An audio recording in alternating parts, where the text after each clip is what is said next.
Ciao a tutti ragazzi e bentornati sul canale. Oggi ci troviamo a Tarantasca, proprio nello stesso campo dove, l'anno scorso, avevamo filmato una mietitrebbia Case Axial Flow al lavoro durante un tramonto spettacolare. Se vi siete persi quel video, correte a recuperarlo nelle schede qui in alto o cercatela sul canale, ne vale la pena. Ma oggi il ciclo ricomincia. La macchina che vedete in azione è della ditta Corrado Conto Terzi. In campo abbiamo un bellissimo Class Arion 630, impegnato nella semina con una Maschio Gaspardo a 8 file e l'arginatore frontale. Un attrezzo fondamentale in queste zone perché serve a creare con precisione gli argini necessari per la successiva irrigazione a scorrimento del mais.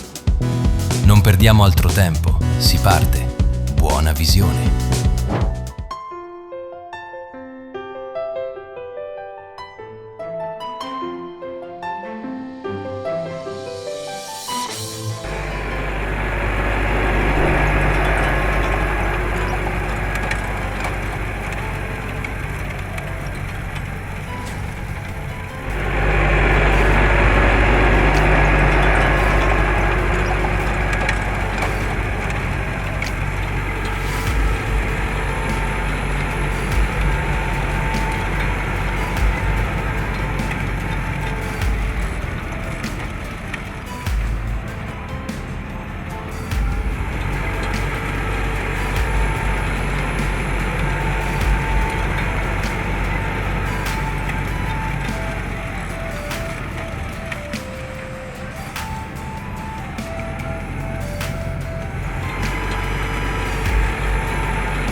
E anche per quest'anno la semina qui a Tarantasca è andata a buon fine.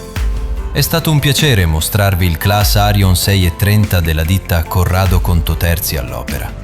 Se volete vedere altri video simili o recuperare i lavori della scorsa stagione, non dimenticate di dare un'occhiata alla playlist che trovate proprio ora nelle schede in alto. Grazie mille per aver guardato il video fino alla fine, ma ora la parola passa a voi. Cosa ne pensate di questo cantiere e dell'utilizzo dell'arginatore frontale? E soprattutto, dalle vostre parti, come bagnate il mais? Usate anche voi l'irrigazione a scorrimento o preferite altri sistemi?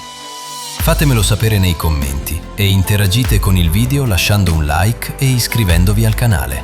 Il vostro supporto è fondamentale. Un saluto a tutti e noi ci vediamo alla prossima. Ciao!